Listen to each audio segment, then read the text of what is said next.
കേരള സർവകലാശാലയിലെ ജാതി അധിക്ഷേപത്തിൽ കേസെടുത്ത പോലീസ് നടപടിക്കെതിരെ ഡോക്ടർ CN വിജയകുമാരി ഹൈക്കോടതിയിൽ അക്കാദമിക് സത്യസന്ധത ഉയർത്തിപ്പിടിച്ചതിനാണ് തനിക്കെതിരായ കേസെന്ന് ഡോക്ടർ CN വിജയകുമാരി.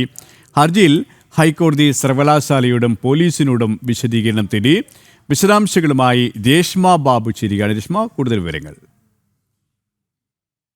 ദളിത് ഗവേഷക വിദ്യാർത്ഥിയെ ജാതീയമായി അധിക്ഷേപിച്ചെന്നുള്ള ഒരു കേസായിരുന്നു കേരള സർവകലാശാലയിലെ സംസ്കൃത വിഭാഗം അധ്യാപികയായ CN വിജയകുമാരിക്കെതിരെ ശ്രീകാര്യം പോലീസ് എടുത്തത്. ഇതിനെതിരെയാണ് ഇപ്പോൾ ഡോക്ടർ CN വിജയകുമാരി ഹൈക്കോടതിയിൽ ഹർജി നൽകിയിട്ടുള്ളത്.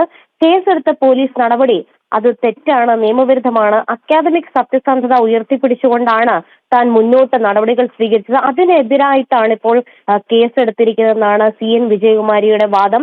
ഹർജിയിൽ നിലവിൽ ഹൈക്കോടതി ഗവർണറോടും, അതായത് സർവകലാശാലയുടെ ചാൻസലർ എന്നുള്ള നിലയിൽ ഗവർണറോടും സർവകലാശാല അധികൃതരോടും വിശദീകരണം തേടിയിരിക്കുകയാണ്. അടുത്ത തവണ ഹർജി പരിഗണിക്കുന്നതിന് മുൻപ് തന്നെ ഈ രണ്ട് കക്ഷികളും വിശദീകരണം രേഖാമൂലം തന്നെ ഹൈക്കോടതിയിൽ സമർപ്പിക്കണം. കഴിഞ്ഞ ദിവസം ഈ കേസുമായി ബന്ധപ്പെട്ട് മുൻകൂർ ജാമ്യാപേക്ഷ വിജയകുമാരി നൽകിയിരുന്നു. അതിൽ അറസ്റ്റ് തടഞ്ഞുകൊണ്ടുള്ള ഒരു ഇടക്കാല ഉത്തരവും ഹൈക്കോടതി പുറപ്പെടുവിച്ചിട്ടുണ്ട്. സംസ്കൃതം അറിയാത്ത വിപിൻ എന്ന് പറയുന്ന വ്യക്തിയെ വിപിൻ എന്ന് പറയുന്ന വ്യക്തിക്ക് PhD നൽകാനാകില്ല എന്നുള്ളൊരു നിലപാടാണ് CN വിജയകുമാരി സ്വീകരിച്ചത്. പക്ഷേ തനിക്കെതിരെ ജാതീയമായിട്ട് അധിക്ഷേപം നടത്തി എന്ന് പറഞ്ഞുകൊണ്ട് വിപിൻ ശ്രീകാര്യം പോലീസിന് പരാതി നൽകുകയും തുടർന്ന് ശ്രീകാര്യം പോലീസ് CN വിജയകുമാരിക്കെതിരെ കേസെടുക്കുകയുമായിരുന്നു. സുരേഷ്.